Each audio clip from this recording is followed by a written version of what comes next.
Hello students, welcome to yes online tuition. Yes online tuition में आपका हार्दिक स्वागत है। हम बात करेंगे आज विज्ञान साइंस एनसीईआरटी कक्षा 10 की बिल्कुल कंप्लीट तैयारी। आज सेकंड चैप्टर हम लोग पढ़ेंगे जो अम्ल, क्षार एवं लवण। इसके पहले हम लोगों ने पहला चैप्टर पढ़ा जिसे रासायनिक अपक्रिया और समीकरण कहते हैं।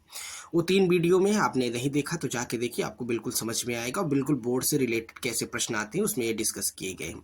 आज हम पढ़ेंगे क्या है, एसिड, बेस और साल्ट। ये पहला क्लास है और वीडियो नंबर 4 पार्ट 4। चलिए देखते हैं। एसिड एसिड चैप्टर का ही नाम है। ये अम्ल, क्षार और लवण। तो पहला हम बात करेंगे अम्ल क्या है, एसिड किसे कहते हैं या अम्ल किसे कहते हैं। जब अगर आप लिखने के लिए आ जाए बोर्ड में कि अम्ल किसे कहते हैं तो हम लिखेंगे अम्ल को अंग्रेजी भाषा में एसिड कहते हैं। पहला तो आप जान लीजिए कि अंग्रेजी में क्या बोलते हैं, एसिड कहते हैं। एसिड शब्द की उत्पत्ति लैटिन भाषा के शब्द एसिडस से होती है। एसिडस लैटिन भाषा का शब्द है, वहीं से उसकी उत्पत्ति होती है, जिसको हिंदी में कहते हैं अम्ल, जिसका अर्थ होता है खट्टा, सौर। जिसका अर्थ क्या होता है, खट्टा। ऐसे लिखेंगे, सेम टू सेम यही भाषा आपको बोर्ड में लिख देना। अतः हम कह सकते हैं कि जो पदार्थ स्वाद में खट्टे होते हैं वह अम्ल होते हैं। कहने का मतलब ये है कि ऐसे पदार्थ जिनका स्वाद सौर होता है या खट्टा होता है वो हम क्या कहते हैं, उसको अम्ल कहते हैं। अब इसके बात करेंगे अम्ल के भौतिक और रासायनिक गुण। चलिए, अम्ल के भौतिक गुण जिसे कहते हैं फिजिकल प्रॉपर्टीज ऑफ एसिड।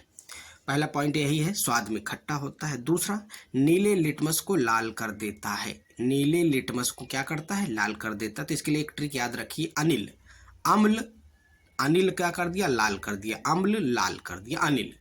दूसरा है, जली विलयन में H+ आयन देता है। अगर इसको जली विलयन के साथ घोलते तो H+ आयन देता है। तीसरा पॉइंट क्या है या चौथा पॉइंट है, जली विलयन में विद्युत धारा प्रवाहित करना। अगर जली विलयन में है, अगर अम्ल डाल देंगे तो उसमें करंट फ्लो होने लगेगा, मतलब विद्युत धारा प्रवाहित होने लगेगी। तो ये अम्ल के भौतिक गुण है।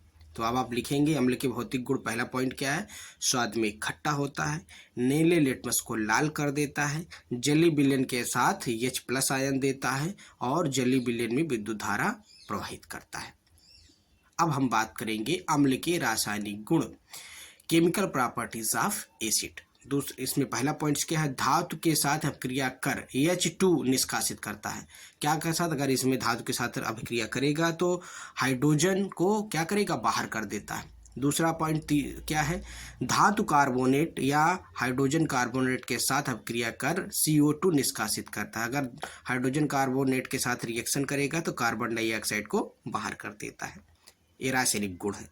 तीसरा पॉइंट क्या है, कुछ धातु ऑक्साइड अम्ल के साथ क्रिया कर लवण और जल बनाते हैं। अगर कुछ ऑक्साइड है, किसके साथ क्रिया करेंगे तो लवण और जल, वाटर H2O बनाते हैं।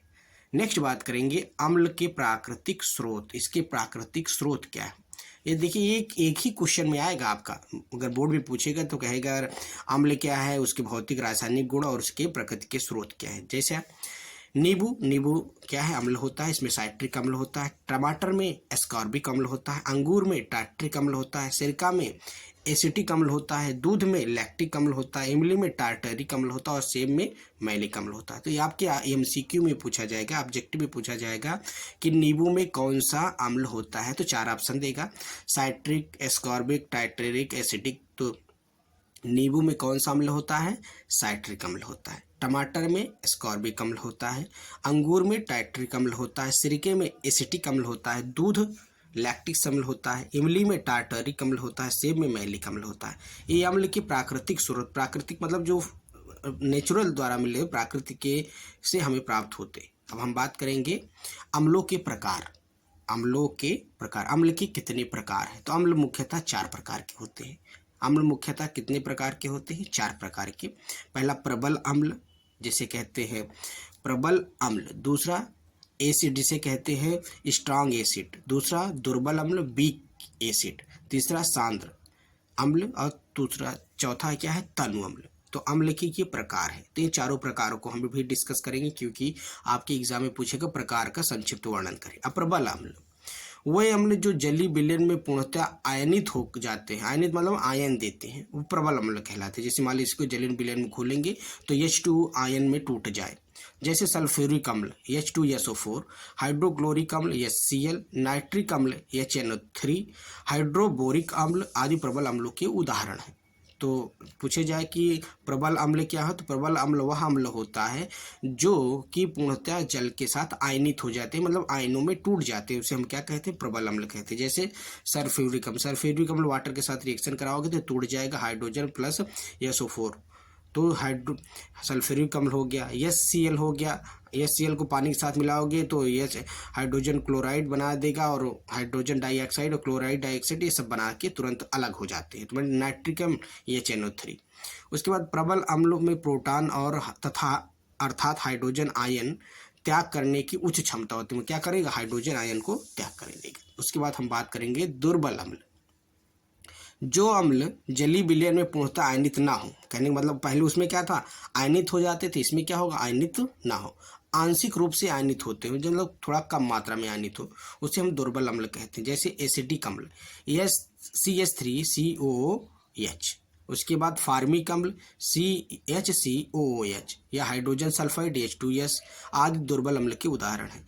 जैसे कि आप बिच्छू में कौन सा फार्मिक अम्ल होता है, बिच्छू जब डंक मारता है उसमें फार्मिक अम्ल होता है, तो ये पानी के साथ जल्दी घुलते नहीं हैं। दुर्बल अम्ल में हाइड्रोजन आयन H+ का पूर्णतः त्याग नहीं करते हैं, मतलब ये पूर्णतः किसी को देते नहीं हैं, कहने का मतलब इनके पास कुछ न कुछ रह जाता है। ये समान सांद्रता पर दुर्बल अम्लों का pH मान प्रबल अम्लों से अधिक होता है, इसका pH मान प्रबल अम्ल से अधिक होता है। मतलब कहने मतलब हाइड्रोजन इसमें बांधने की, हाइड्रोजन को जोड़े रखने की पावर इसमें ज़्यादा होती है। ये हाइड्रोजन को त्याग नहीं करते हैं, बल्कि हाइड्रोजन को अपने पास जोड़ के रखते हैं। आई होप आपको क्लियर हुआ होगा। अब हम बात करेंगे सांद्र अम्ल और तनु अम्ल क्या है। जैसे जिस अम्ल अधिक मात्रा में होता है, जिसमें अम्ल अधिक मात्रा में होता है जबकि जल अल्प मात्रा में। देखो सांद्र अम्ल होता है जिसमें एसिड ज़्यादा होता है और पानी की मात्रा कम होती है, उसे हम सांद्र अम्ल कहते हैं। दूसरा आता है तनु अम्ल, जिस अम्ल में अल्प मात्रा में होता है, जिसमें एसिड कम होता है जबकि जल अधिक होता है, उसे हम तनु कहते हैं। कहने का मतलब है तनु मतलब आप पानी से मान लीजिए, तनु मतलब पानी, जिसमें पानी अधिक होगा वो तनु अम्ल हो जाएगा, इसमें एसिड कम होगा। आई होप आपको ये क्लियर होगा। सांद्र में क्या हो गया, एसिड ज़्यादा हो गया, पानी कम हो गया। तनु में क्या हो गया, एसिड कम हो गया या अम्ल कम हो गया और जल अधिक या पानी अधिक हो गया। ये पॉइंट्स हैं, याद रखना। एक एक लाइन की डिफिनीशन और लिखने की बहुत आसान है, बोर्ड में पूछे जाएंगे तो आपको लिखना रहेगा। अब हम बात करेंगे, ये है जिसमें अम्ल कम होता है और जिसमें जल अधिक होता है, उसे हम तनु अम्ल कहते हैं। आता है क्षार या क्षारक, जिसे हम बेस कहते हैं। क्षारक, अभी तक एसिड पढ़ा, अब हम पढ़ेंगे बेस। ऐसे पदार्थ जिनका स्वाद कड़वा होता है, ऐसे पदार्थ जिसका स्वाद कड़वा होता है और जो स्पर्श करने पर साबुन जैसे लगते हैं, क्षारक कहलाते हैं। अगर पूछेगा क्षार क्या है, बेस क्या होता है, तो ऐसे पदार्थ जिनका स्वाद कड़वा होता है, याद रखना है, आप डिफिनीशन में लिखनी पड़ेगी। ऐसे पदार्थ जिनका स्वाद कड़वा होता है और जो स्पर्श करने पर साबुन जैसे लगते हैं, उसे हम क्या कहते हैं, क्षार कहते हैं। अब क्षार के भौतिक और रासायनिक गुण भी देख लेते हैं। तो क्षार के भौतिक और रासायनिक गुण क्या है, क्षारक के गुण। पहले क्षार के भौतिक गुण, स्वाद में कड़वा होता है या लाल लिटमस को नीला कर देता है। देखो उसमें क्या था, नीले को लाल कर रहा था, इसमें क्या करेगा, लाल को नीला, तो लाल को क्या कर रहा है, नीला। ठीक, जलीय विलयन के साथ OH आयन देता है, जलीय विलयन के साथ क्या कर देता है भाई, OH आयन देता है। और जलीय विलयन में विद्युत धारा प्रवाहित ना करना, अगर मान लीजिए इसको घोल दिया जाए क्षार को, तो उसमें करंट फ्लो नहीं होगी, मतलब करंट फ्लो पास नहीं होगी, विद्युत धारा प्रवाहित नहीं होगी। तो भौतिक गुण क्या क्या है, स्वाद में कड़वा होना, लाल लिटमस को नीला कर देना, जलीय विलयन में OH आयन देना, उसमें H आयन देता था, इसमें OH आयन देना, और जलीय विलयन में विद्युत धारा का प्रवाहित ना करना। ये क्या है, भौतिक, क्षार के भौतिक गुण, बेस के फिजिकल क्वांटिटी। अब आप बात करेंगे क्षार के रासायनिक गुण। क्षार के रासायनिक गुण क्या है, जिसे कहते हैं केमिकल प्रॉपर्टीज ऑफ बेस।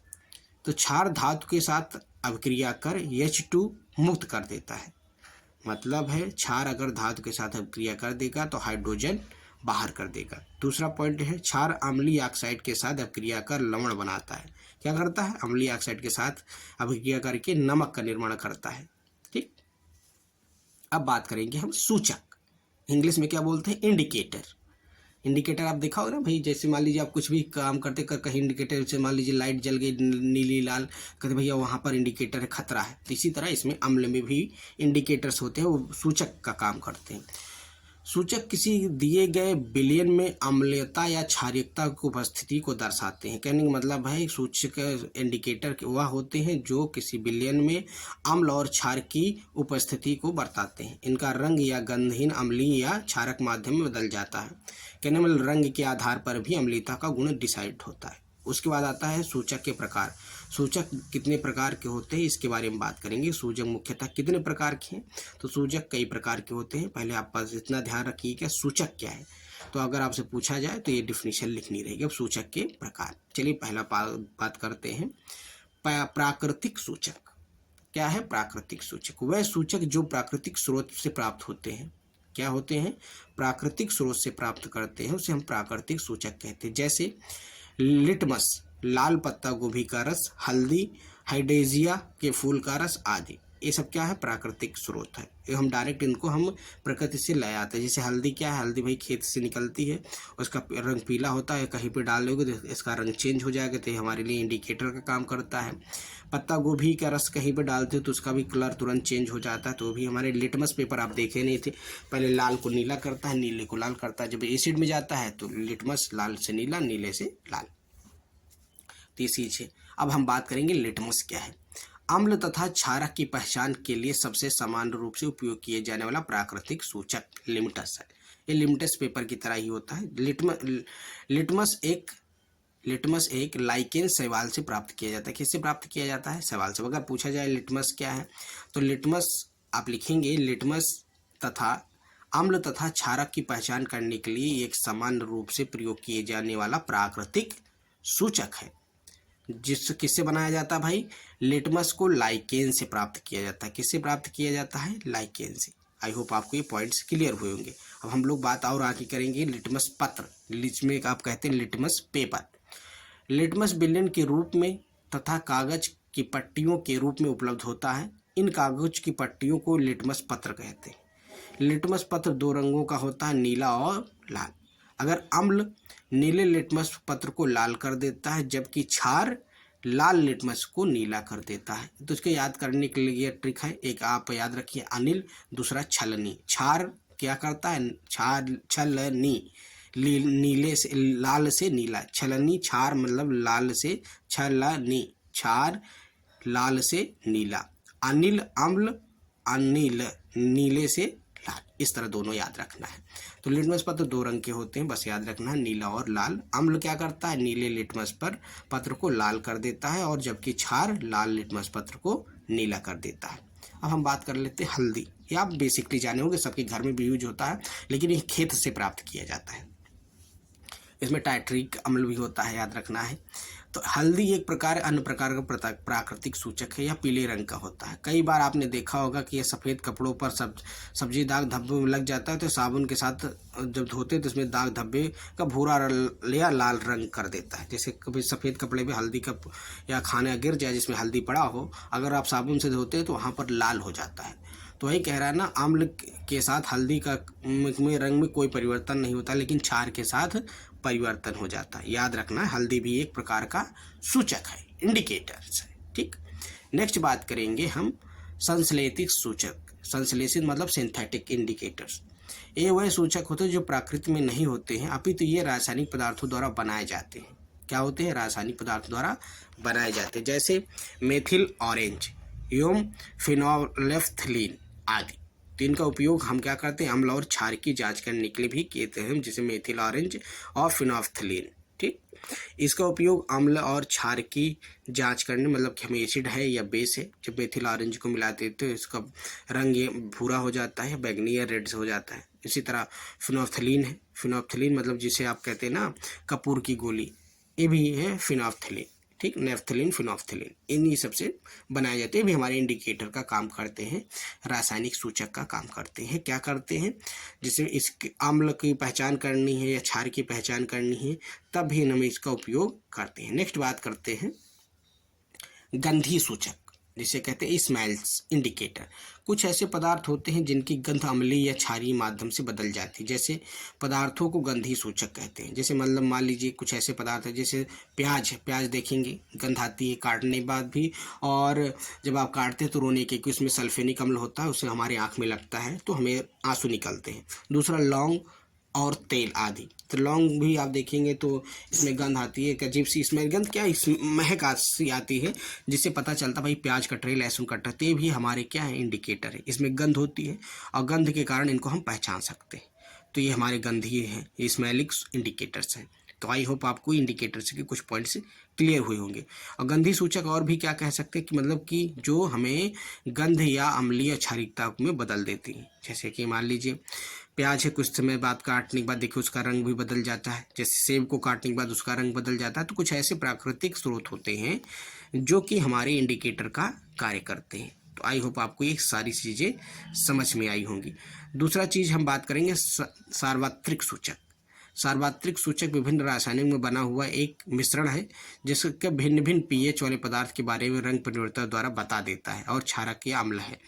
मतलब ये होता है ऐसे इंडिकेटर्स होते हैं जो का पीएच मान में कुछ हम एसिड, कुछ पानी की तरह, लिक्विड के पदार्थ की तरह होते हैं, जिसमें एसिड और बेस में जब हम डालते हैं तो उनका रंग परिवर्तन हो जाता है। उसका क्या परिवर्तन हो जाता है, रंग परिवर्तन हो जाता है। तो उसे हम सार्वत्रिक सूचक कहते हैं, मतलब सभी जगह यूज हो जाने। तो बहुत मतलब कि ये ऐसे एक कांच के बोतल में रखा होता है, तो हम उसको क्या करते हैं, थोड़ा सा 2-4 बूंद डाल के हम ये पता कर लेते हैं कि यह लिक्विड एसिड है या बेस है, या क्षार है या अम्ल है। इसके बारे में भी हम सार्वत्रिक सूचक द्वारा पता कर सकते हैं। तो ये सूचक के कुछ प्रकार हैं। आई होप आपको क्लियर हुआ होगा। कुछ और पॉइंट रहेंगे, हमको पीएच मान कल नेक्स्ट क्लास में डिस्कस करेंगे। Thank you, have a nice day, good day.